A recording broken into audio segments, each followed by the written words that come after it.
Shalom, selamat berjumpa kembali di dalam acara kita, program kita hari ini, yaitu kebenaran hari ini. Puji Tuhan, kita akan sama-sama kembali membahas tentang ucapan bahagia.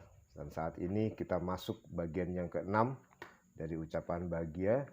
Dan sebelumnya kita mau berdoa terlebih dahulu. Terima kasih Tuhan Yesus. Sebentar kami mau belajar kebenaran firman Tuhan. Biarlah lewat kebenaran firman-Mu kami mengerti rencana-Mu, kehendak-Mu, dan kami boleh menjadi pelaku-pelaku firman sehingga kehidupan kami diubahkan. Terima kasih. Biarlah kebenaran hari ini memberkati setiap kami. Di dalam nama Tuhan kami Yesus Kristus kami berdoa. Amin. Puji Tuhan. Mari kita membuka Alkitab kita dalam Injil Matius pasal yang ke-5 ayat yang ke-8. Demikian bunyi firman Tuhan. Berbahagialah orang yang suci hatinya, karena mereka akan melihat Allah. Berbahagialah mereka yang suci hatinya, karena mereka akan melihat Allah. Puji Tuhan. Yang dimaksud dengan hati di sini adalah bukan salah satu bagian dari tubuh manusia atau organ tubuh manusia, bukan juga sekedar perasaan, tetapi adalah aspek dari batiniah manusia yang terdalam. Dalam hal ini mencakup pikiran dan perasaan, di mana kondisi moral dan religius manusia itu ada di dalamnya. Kalau kita membuka dalam Amsal pasal yang keempat, ayat yang ke-23, Alkitab berkata demikian dalam Amsal pasal yang keempat, ayat yang ke-23.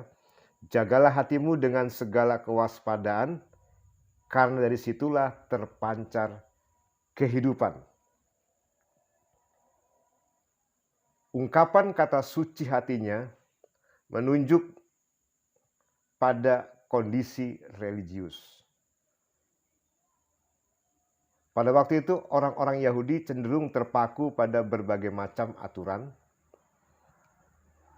Relasi mereka dengan Allah hanya bersifat legalistik, agamawi. Ketaatan mereka dibatasi pada ritual dan tradisi. Nah, Tuhan Yesus pernah menegur mereka, ya. Pernah menegur mereka, contohnya dalam Injil Matius. Kita akan melihat Injil Matius pasal 15 ayat yang ke-8 dan 9. Alkitab berkata, bangsa ini memuliakan aku dengan bibirnya, padahal hatinya jauh daripadaku. Percuma mereka beribadah kepadaku, sedangkan ajaran yang mereka ajarkan ialah perintah manusia. Injil Matius pasal yang ke-12, Tuhan Yesus juga pernah menegur mereka dalam ayat yang ke-34, Injil Matius pasal 12 ayat yang ke-34. Firman Tuhan berkata demikian, hai kamu keturunan ular beludak, bagaimanakah kamu dapat mengucapkan hal-hal yang baik, sedangkan kamu sendiri jahat, karena yang diucapkan mulut meluap dari hati. Mereka atau orang-orang Yahudi, Farisi pada waktu itu, lebih memusingkan penampilan luar. Apa yang ada dalam hati mereka justru kekotoran dan kebusukan. Dan itulah yang ditegur oleh Tuhan Yesus. Allah tidak terlalu terkesan dengan penampilan luar. Perhatikan, Allah tidak terlalu terkesan dengan penampilan luar. Bukan berarti dia tidak melihat penampilan luar, tetapi dia kurang berkesan. Ia melihat ke dalam hati. Karena itu orang-orang yang berbahagia adalah orang-orang yang suci hatinya.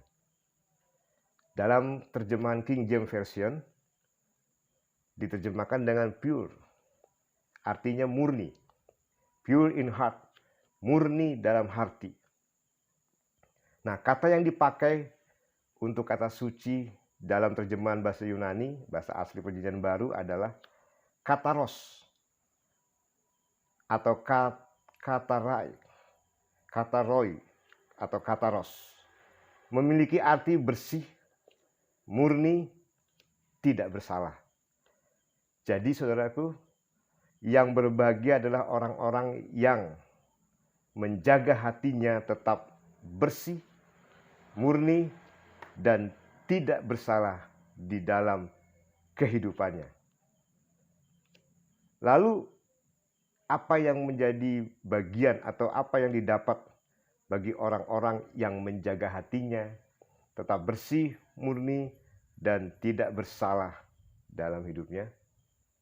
Alkitab berkata, berbahagialah orang yang suci hatinya, karena mereka akan melihat Allah.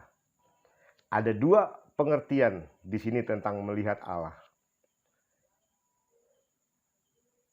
Bapak Pendeta Yakub Trihandoko mengungkapkan, hal yang pertama tentang melihat Allah adalah dalam kaitannya dengan kekinian atau hidup saat ini adalah yang termaksud di dalam kehidupan sekarang ini, di dalam kehidupan kita, di dalam dunia ini. Atau hidup kekinian. Dalam Mazmur pasal yang ke-24 mengajarkan bahwa melihat Allah berarti menikmati semua kebaikan Tuhan di dalam hidup ini. Melihat Allah berarti menikmati semua kebaikan Tuhan. Pasal 24 ayat yang kedua dari kitab Mazmur dikatakan, yang boleh menumpang di rumah Allah adalah yang memiliki kesucian hati. Lalu pasal 24 ayat 5-6, kita berkata mereka akan menerima berkat dan keadilan dari Tuhan karena mencari wajah Allah. Lalu yang kedua, pengertian yang kedua tentang melihat Allah yang diungkapkan oleh Bapak Yakub Trihandoko adalah dalam kaitannya dengan yang futuristik atau masa depan. Tadi yang pertama berkaitan dengan masa kekinian atau yang sedang terjadi saat ini di dalam kehidupan kita saat ini, yaitu kita menerima berkat, kita menikmati semua berkat, semua kebaikan Allah. Lalu yang kedua, dalam pengertian melihat Allah yang kedua adalah dalam kaitannya dengan yang futuristik atau masa depan. Melihat Allah dalam keadaan yang di masa depan adalah melihat Allah hanya terjadi pada Yerusalem baru.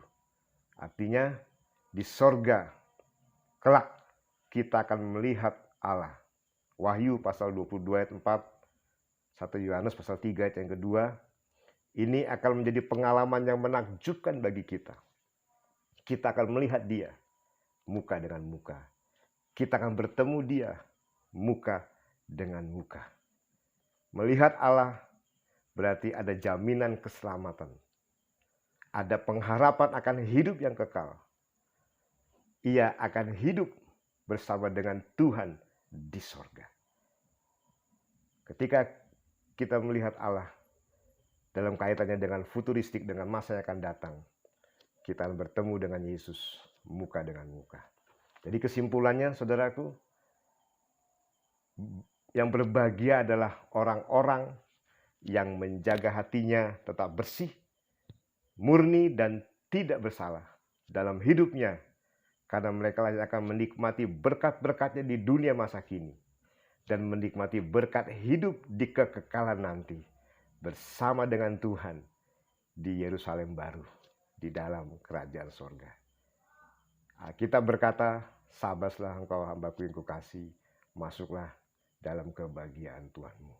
Mari kita sebagai orang-orang yang percaya, saya mengajak kita semua untuk kita menjaga hati kita tetap pure, tetap murni, tetap suci, tetap kudus di hadapan Tuhan, tetap bersih di hadapan Tuhan, supaya kita layak untuk melihat Allah, menerima berkat-berkat, menikmati berkat-berkat, menikmati kebaikan-kebaikan Tuhan, dan juga kita layak untuk nantinya masuk dalam kekekalan di dalam kerajaan sorga.